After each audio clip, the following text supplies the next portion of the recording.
been warning you every day. It just gets to be more and more intense. The deluge of emails about the Biden crime syndicate, the old man, the creeper, and Hunter, who has apparently on his laptop lots of very interesting pictures, to put it mildly. Kitty porn, you name it, it's supposedly all there. This is from people who allegedly know. I don't know, I haven't seen them, but it gets to be worse every day. I still say the Biden-Harris or Harris-Biden ticket is a ticket of designated losers. I think this was honestly planned to give more fuel to the BLM Antifa communists as they get ready to go berserk after the election, claiming that Trump will have stolen the election away from Biden. No, I don't think most Americans are going to buy into voting for Joe or Hunter or any extensions thereof that haven't been mentioned yet. It's just out of control. When we think about the internet, we think about, most people do, fun times, social media. Oh, I went to the store today, I bought toilet paper, and people just, isn't it fun, huh? Well, no, it's not. It's stupid. Trump is now said to be leading in the swing state of Michigan. Governor Whitlis, the pollster who said that, predicted Trump's 2016 victory. I don't think it's hard to see where this is going. Harris, nobody liked during the primaries. Everyone realizes that the creeper is not mentally fit for a dog catcher. It's a joke.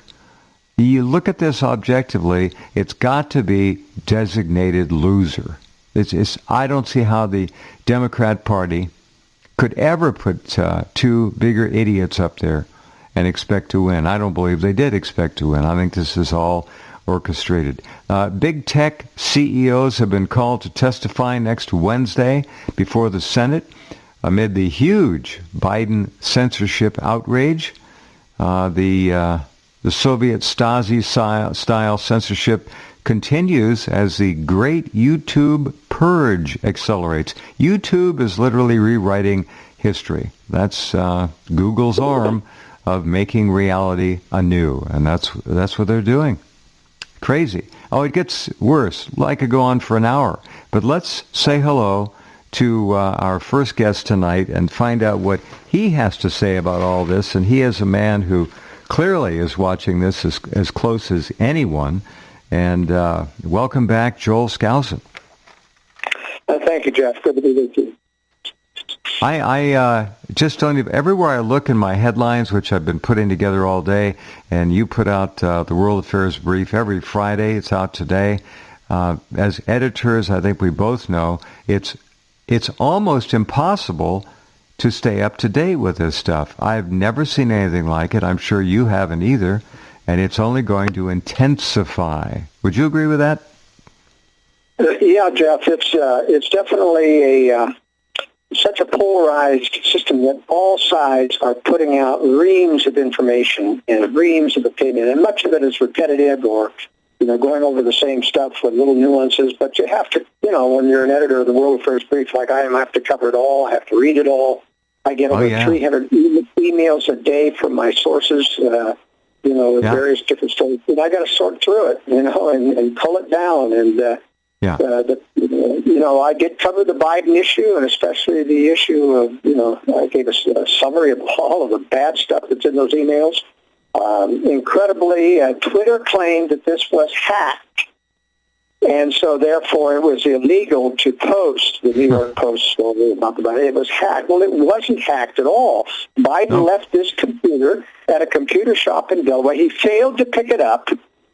The guy claimed possession of it because it was over a year since he dropped it off, and then looked at what was on the hard drive and called the FBI. And he was stonewalled. They didn't want to touch it. And finally, he got through to several other people, and it got out that he's got dynamite information. And so the FBI finally came and took possession of it, and they threatened him and they said, "You're never to talk to anyone about what was on this hard drive." So the FBI was clearly covering for Biden. clear back when this was turned over to the FBI. And then the FBI sat on it. And it took a court order. It took a court order to get the FBI to release the contents. And so that's how it got out. And, literally, the FBI is working for the deep state. Well, I was going to ask the quasi-rhetorical question. So who is the FBI working for? Not the American people, not the elected representatives who supposedly are in Washington to do our bidding for us. They represent another power structure entirely. The FBI should be basically completely cleansed. Completely cleansed. Start over again. It's gone. It's just in the hands of people who are not Americans. I don't know where else to go with it. Yeah, it's really tough to do that because it takes time to get good people out of industry, good people, honest people, and get them to want to go to Washington. That's just a real cesspool of problems, and all the professionals there are in one way or another corrupt. And so it's very, very difficult to get anyone who... I'm not saying they're all part of the deep state. Now, to be frank, the deep state is the enforcement arm of the larger globalist conspiracy. It's the enforcement arm. It isn't the shadow government itself. The shadow government's way, way up there in the halls, and nobody knows who's up there and running the globalist conspiracy. It's the best kept secret in the world. We know that George Soros is high up. We know that Henry Kissinger high up. Brzezinski was high up. Strobe Talbot is high up. Brent Scowcroft. We know those people are part of it and very high up, but we really don't know who's calling the shots of it. But we don't need to know. A lot of people are obsessed with, well, we got to find out who it is so we can prosecute. No, that's not the point. The point is it exists, it is, and it doesn't really... We don't need the name tags on people. You can see its movements. You can see its effects. You can see its collusion, its control of the media.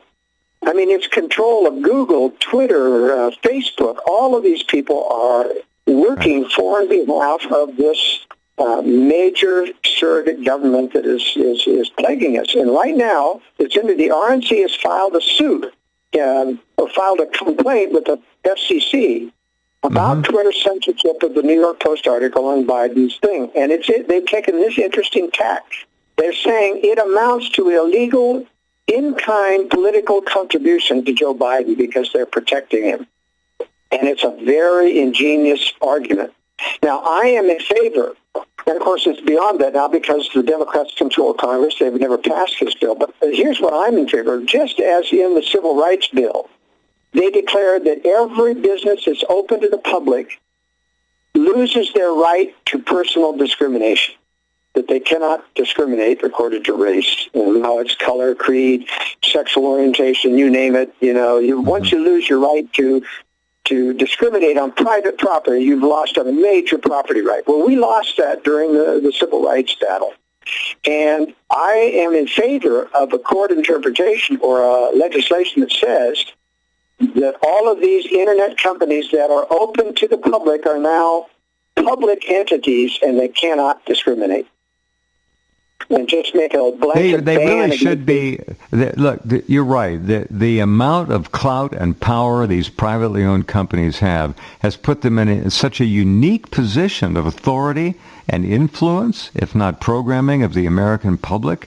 They really should be reclassified. I agree. This should be under antitrust.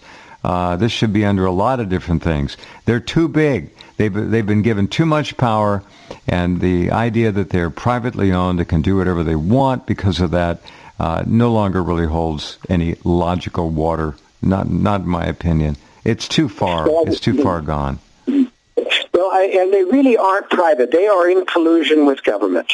Of course. And technically they're privately owned, but they're totally in collusion. Totally. That's right. And I have a link in the news shorts. I always end up with 5 or 10 news shorts that I don't have time to really amplify during the 16-page World Affairs brief. But in one of the news shorts, I've got a link to a very, very good history of the collusion between Google, Facebook, Twitter, and all of these things with government entities and their startup money that came into them, and in order to give them, a leg up so that they could. They were all bankrolled. You betcha. That's right. By DARPA, by the FBI, by the CIA, by all kinds of phony money laundering schemes. They were basically put into business and controlled. I always wondered, I was, when Google first came out, and all of a sudden they started to map the entire world and have these cars driving down every street, photographing every house, every business in the entire United States. I thought to myself, who's paying for this? I mean, no private company can afford to do this, especially when, this was before the days that they were raking in big money for this advertising. Is all deep state intel ops, every bit of it. Yeah, exactly. Yeah. And look, go ahead, Joel. Go ahead. As part of the surveillance society. And, a lot of people, the argument over this metadata, well, there's no such thing as collecting metadata without the content. It always comes in the same bundle of data. You have to separate it out afterwards. And are we to believe that the NSA is really separating out the content and only keeping the metadata? No chance. No. Here, let me run down this is really becoming one of the biggest stories in American history, that being social media, the internet, the so-called privately owned internet, and its utterly dominating effect on our country, our culture, our way of life, our government, everything. Here are some headlines. In a stunning reversal today, Twitter is no longer blocking the New York Post Hunter Biden article. So they decided, well, maybe since they're going to be called to testify next Wednesday, it might be a good idea to stop this nonsense. Twitter locks official Donald Trump campaign account over sharing Hunter Biden's video. Twitter suspends Trump campaign over tweet related to Hunter Biden's story. These are all big stories. Fox News, New York Post. Twitter locks Trump campaign's account. This is election interference, plain and simple, said the Trump White House in response. Dorsey says that his company, Twitter's actions on blocking the Hunter Biden story were unacceptable. He's come to God. So what is Jack Dorsey planning to do to fix things? Well, apparently they have now stopped their blocking of the articles. Look, these are the dominant stories today on one part of the front that we're facing, and we're facing multiple fronts. This whole Hunter Biden story and the Biden crime syndicate, which is what it is, father, son, their Burisma thing, that's nothing. We got a story here, and Joel knows all about this, Hunter Biden working with communist Chinese, bringing them into this country, arranging meetings, people of influence. And getting a $3 million consulting fee. Yes, sir. For nothing. Yeah, these are payoffs, Jeff. When you pay somebody off, you expect something back. It's called buying influence. And believe me, the Chinese have heavily invested in not just Hunter Biden. There are people we don't even know that are involved in this kind of thing. Blackmail, bribery, it's commonplace. Commonplace in the nation's capital, in our government structure. It's just out of control. This Hunter Biden thing, you saw the pictures of Hunter, right? Where he fell asleep with his crack pipe in his mouth. Just what a disreputable, vile excuse for a grown man. He's just a druggie. He's a junkie, druggie, operating at a very high level because of Daddy, the creeper, who can't keep his hands in his mouth and his nose off little girls. This is a sick family. These people are not the kind of people you want in government. But here they are, being proffered, Joe Biden, president? Come on. And if we want to talk about the camel, we can talk about her too. Her past is probably just as greasy and gory as Hunter Biden's. We just don't know about it. Different, but just as bad. It's all bad. And when I said cleanse the FBI, yes, that would take years to do properly, but it would take a different government than we have now to even allow something like that to happen. They won't allow it. It's a servant. It's an enforcing arm of the globalists. You're right. 100% correct. Well, it's on several levels here that we're dealing with this. And, the people are getting a first-hand view of how much the media is controlled, how much the courts are controlled by this deep state. It's really, really bad. I covered in the World Affairs Brief today that Attorney General Barr continues to betray the president. He is. He is. He agreed he's not going to reveal anything about the Durham investigation before the election. That's obviously meant to promote Biden to make sure that, all of these deep state people don't get exposed. The outing, the unmasking of these various individuals which is illegal, highly illegal by people in the FBI. And Barr saying no charges will be filed. He got some lackey in Texas named John Bash to do the investigation, and he said, well, there was misconduct, but it didn't arise to the level of prosecution. Well, what do you mean it didn't arise? Either you unmask illegally or you don't, and if you do, it's prosecutable. I mean, it's just black and white, and this is just so discouraging too. But to a certain extent, there is this disinformation phenomenon that says that Trump is draining the swamp. He's got 35,000 people that have been arrested that are going to Guantanamo that are going to get it done. And none of that is true. And I'm hopeful that at least, I started out the story on A.G. Barr continues to betray the president by saying, I hate to say I told you so, but I did. This guy is deep state. He's been playing up to the president ever since he's been in, but he's been deep state since his term with George H.W. Bush, and this is Mina.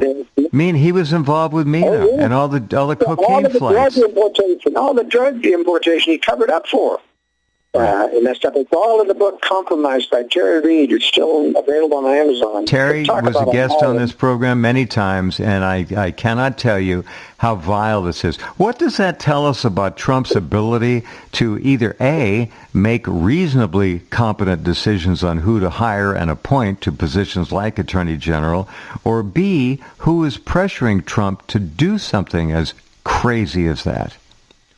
Well, it really is, in my opinion, and I've covered this in the World Affairs Brief in several issues. It is my opinion that Donald Trump came into the presidency simply without the tools, conservative tools, without any arguments, without any experience. He didn't know anybody. I mean, when you don't know anybody and there's pressure to name somebody after you fire what obviously becomes a deep state like James Comey, and you go to your advisors, and they're all mainstream. He's got no conservative advisors. I'm talking about conservatives who understand the deep state.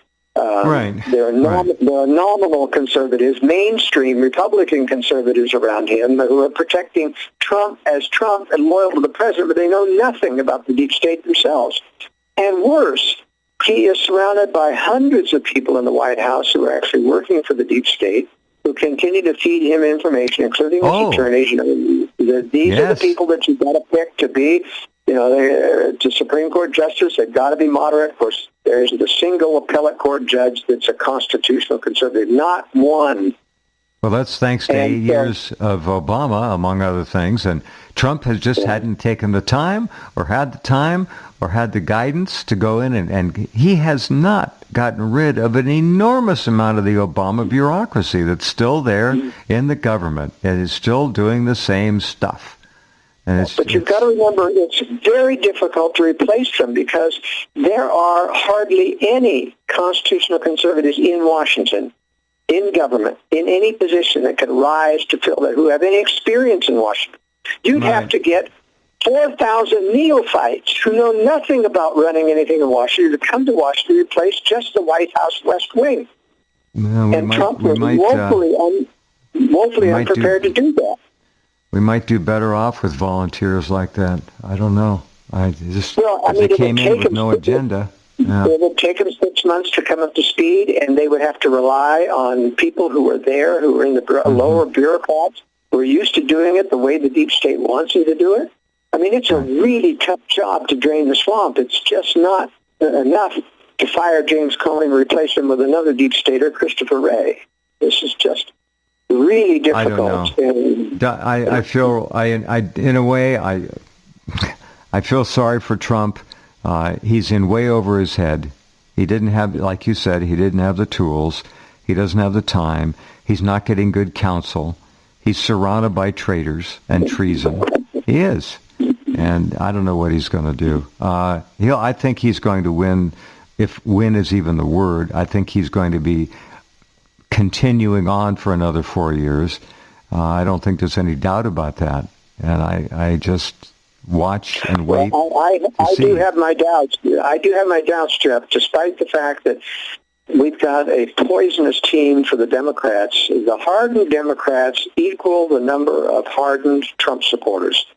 And, with the media poisoning, I'm very discouraged about this COVID thing because 80 to 90% of Americans have bought into it. And it's just it's an obvious fraud. And that means that the majority of people are still getting their news from the mainstream media and not the alternative media.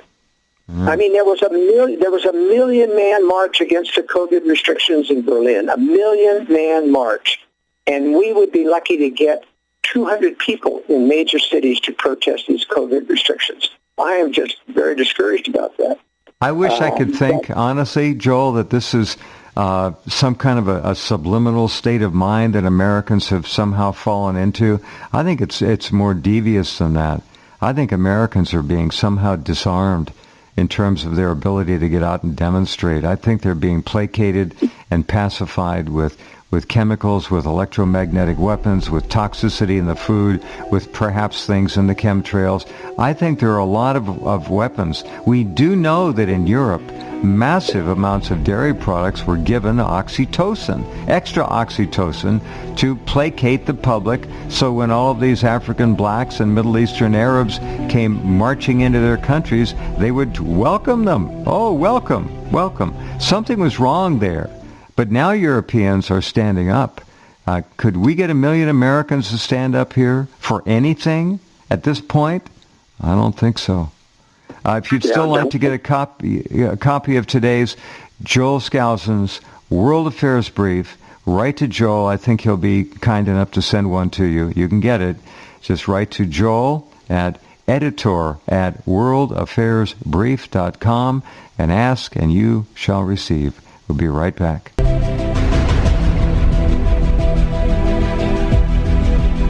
Okay, welcome back. Talking with Joel Skousen. Again, that address is editor@worldaffairsbrief.com. Just ask for your complimentary copy of the World Affairs Brief, and you will get it. The headlines just get to be it used to be I'd put up 100 stories, and 10 of them would be pretty interesting. Now it's like 70, 80%, at least weird.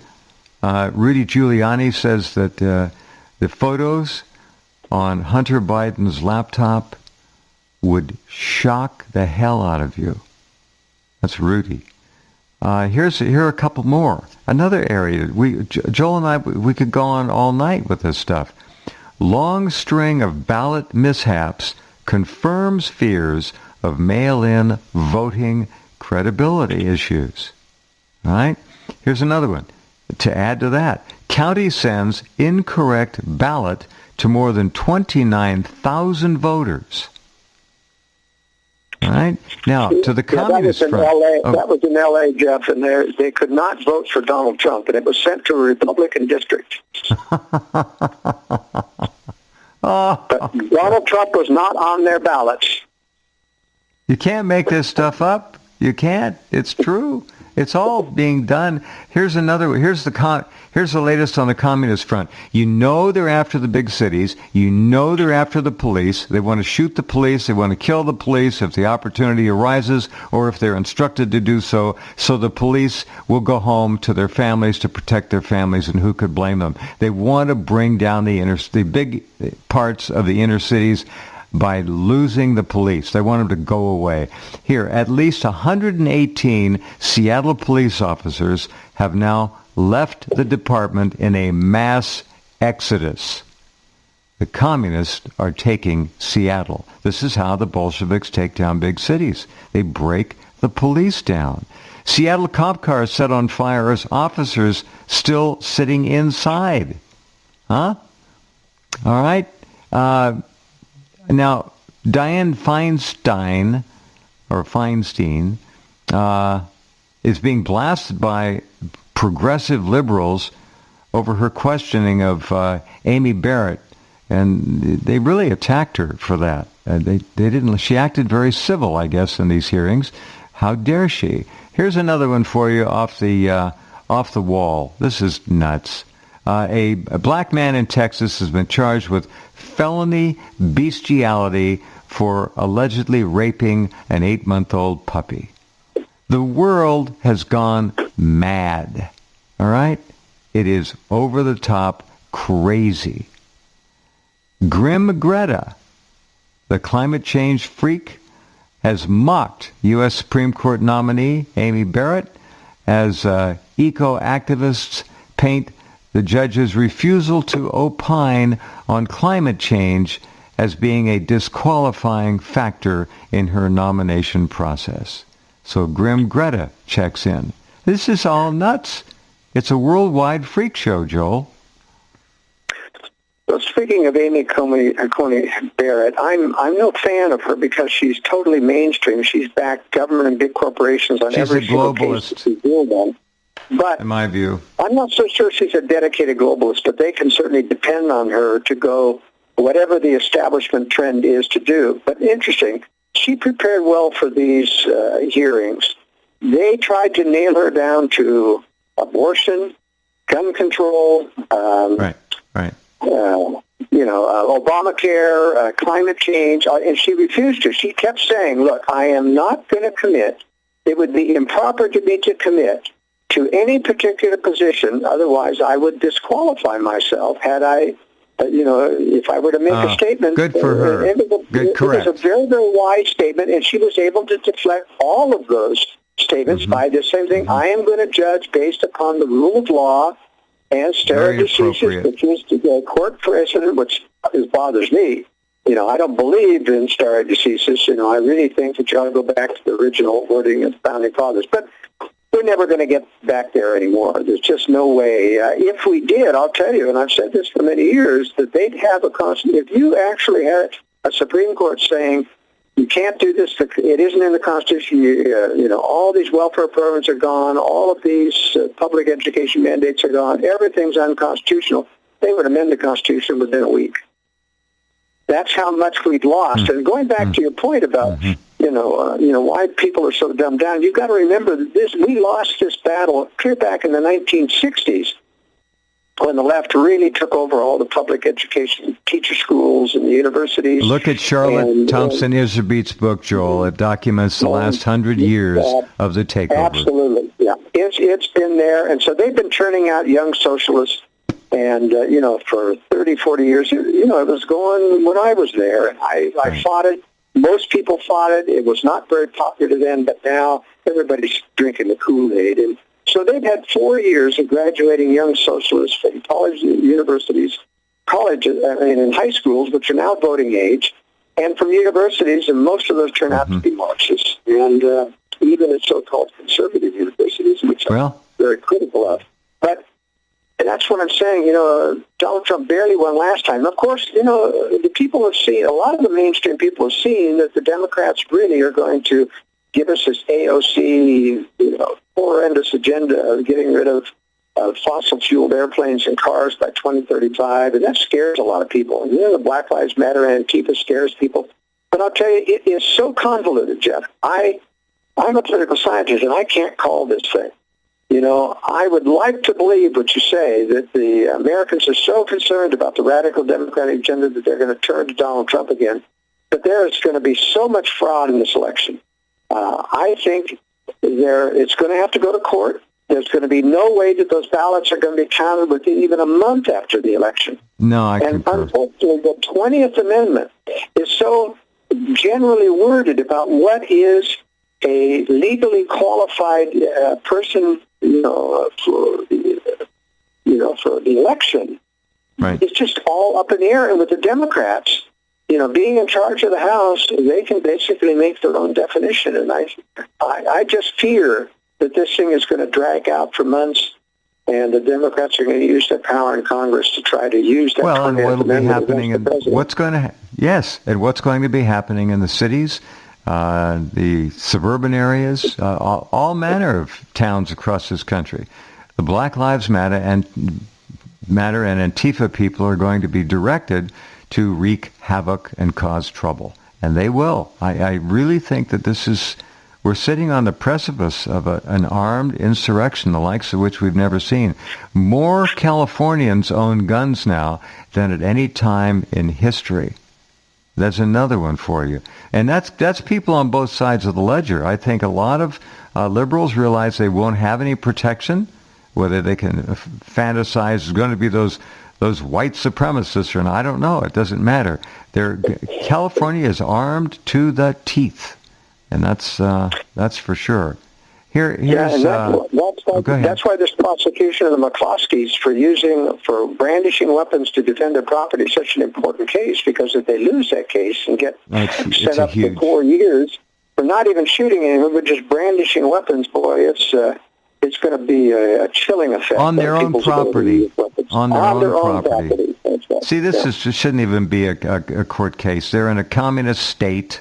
It's sad. Here's my ultimate bottom line. I think this is a deciding factor in the way I've looked at it as to why Donald Trump will remain in office. 2 words. Jerry Kushner. They have never had that kind of power, that close to the president, in his ear, married his daughter. Kushner I think he's the linchpin in this whole thing. You notice he's been laying very low lately, too. He has tremendous power. Look at all the appointments he's been given. Look at all the things he's been put in charge of. I don't know, at least a dozen major things by now. So don't throw that away. They want, the internationalists want that kind of influence in the Oval Office, and they've got it. Jerry Kushner and the princess. Donald Trump is slowing down their agenda, and that's why they've got to get rid of him. I mean, the notion that Donald Trump is somehow one of them, or that they want him to be in, I just don't. I don't buy that. Well, we're being played 6 ways from Sunday, and that we know that. And here's the other problem, Joel. If people go into that precinct, into their poll, and they look at the ballot, and they don't see past the names, the personalities, and see the bigger issues, and they don't understand that voting for Trump is not really a vote for Trump. It's a vote for the constitutional republic, what's left of it. If they vote for Biden, they don't understand. They're not voting for Biden. They're voting for communism. That's what the vote is all about. We are literally voting for constitutional republic form of government or communism. That's my view on it. I know that's simplification, but I think people need to look at it that way and quit getting hung up on the personalities. Yeah, but they don't. I mean, nobody thinks, except maybe a few radical leftists, that they're voting for communism on this. They don't think like that. I know that. I totally know that. But that's in reality, that's what they're doing. They're voting for progressivism, Marxism, Leninism, liberalism. I don't care what socialism. It's either that or so-called preservative. I don't like to use the word conservative. Preservative constitutional republic values, and that's it. It's really a black and white choice.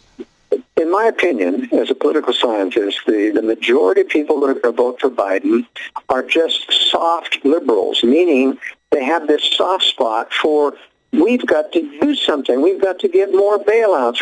They have no concept of the hidden victims of all those policies, of the inflation that it will cause, of the destruction of the currency that happens, of all of they have no concept. All they can see is people, homeless, the poor. They have no concept of the unworthy poor. Every poor person is worthy in their idea. Right. This is just idiocy.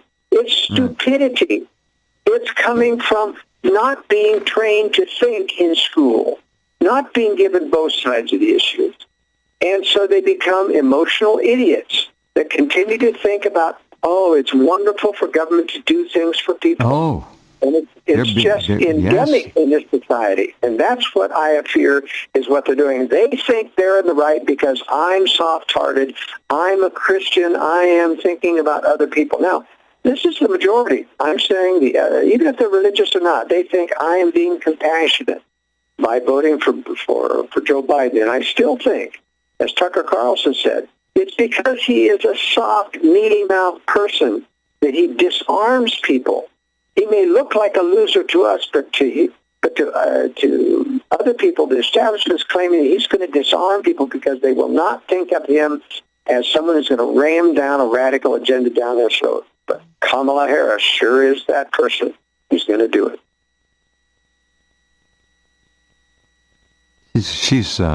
She washed out of the primary. No one could stand her. Well, and Steve Baldwin, who is a former congressman of California, came out and detailed her history of sleeping her way to high public office with. Did he name names? Oh yeah. Oh, can you please send that to me? Yeah. But anyway, he just laid it on the line. He said, this is a slut from the very beginning, and has never done anything but have sex to get ahead. And, well, that's why I call her the camel. Camels have humps on the back, right? She's humped her way to the top. The camel. Yeah. I've got a big piece of art going up about her. Maybe tonight, tomorrow morning, you'll like it. I'll send it to you when I post it. But I want those names if we can. That I've got ideas. More art.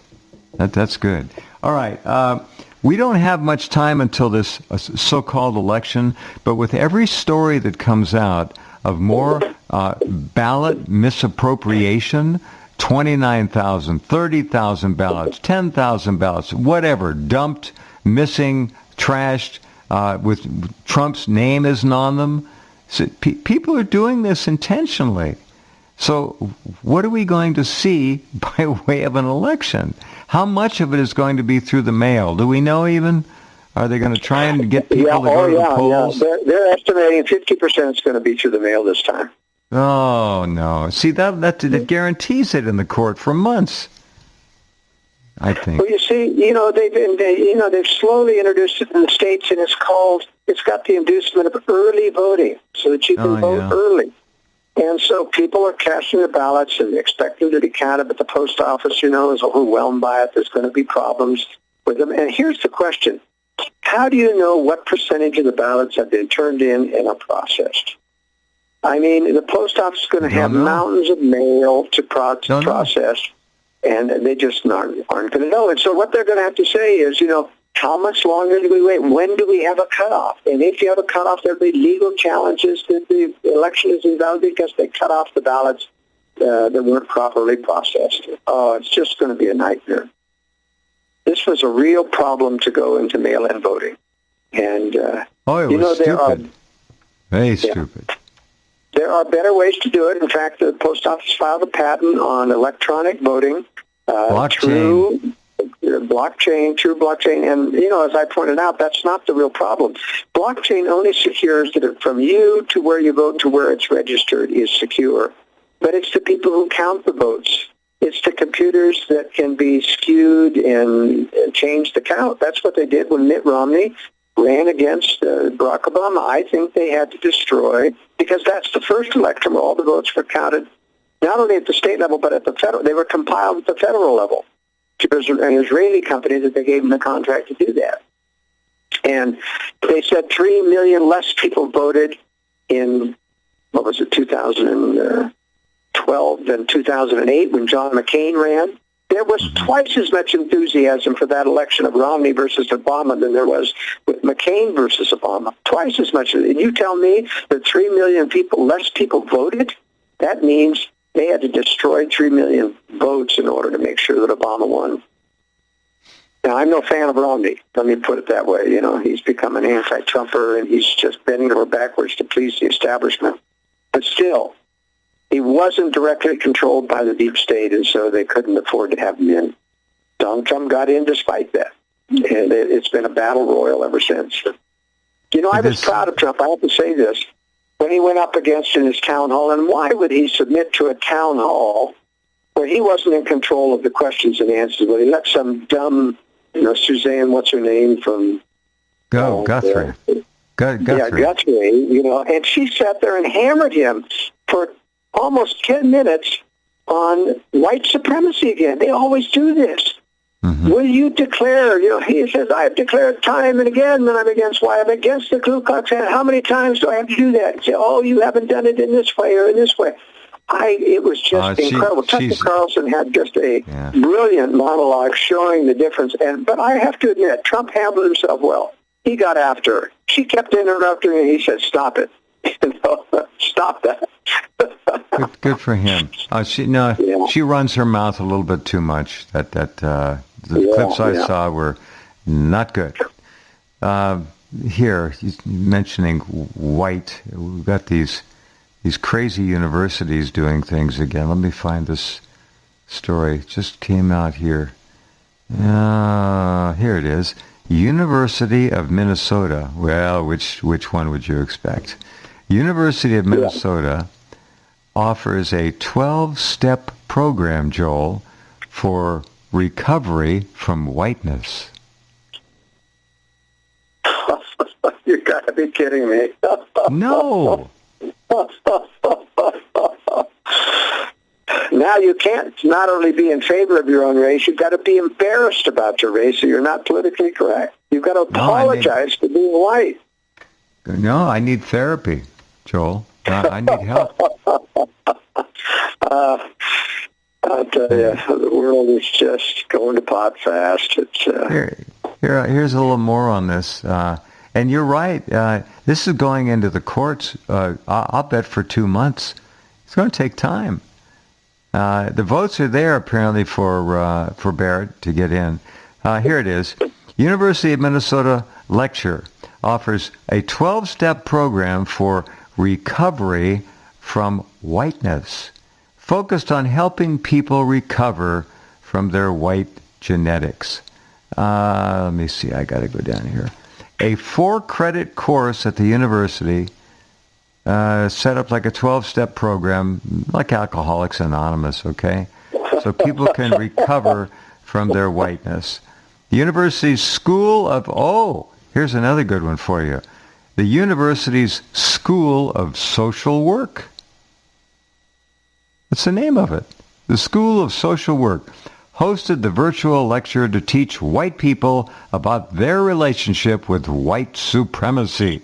The lecture suggests that this relationship can be encountered and then ultimately countered by using a 12-step program. The 2-hour lecture is hosted by the school's Center for Practice. Oh my, I got to do this again. Center for Practice Transformation. That's another part of this school. The Center for Practice Transformation, and featured therapist Christina Combs, the author of the 12-step program. After years of struggling to navigate the role and presence of whiteness in her personal, academic, and professional journals, she put it together, blah, blah, blah. Let's see, I also want to hold that alongside the tension that in this model we are in fact centering whiteness, but we are centering it differently to expose it, study its patterns, and to transform its violent legacy, she said in the lecture. Shame on us, Joel. We better get on this. Maybe they'll offer the 12-step course online. I think we all should take it. And see, that's the basic root problem of public education. There's nothing wrong with government cooperative running a school as long as it pays 100% with user fees. But we use everybody's tax money to subsidize these universities and public schools and build these lavish campuses. And then they do this to us. It's a violation of our rights to the use of our money because these are not fundamental rights to educate. There is no such thing. It's a benefit, and it needs to be paid for by a user fee. We're too far past that. Unfortunately, the education lobby is like motherhood and apple pie now. You can't get elected if you want to privatize the public schools, or at least put them on a user fee basis. And so, there are certain things in our raw democracy that we're absolutely past salvation now because we've lost the ability to enforce the constitutional limitation against this kind of usurpation of public tax dollars.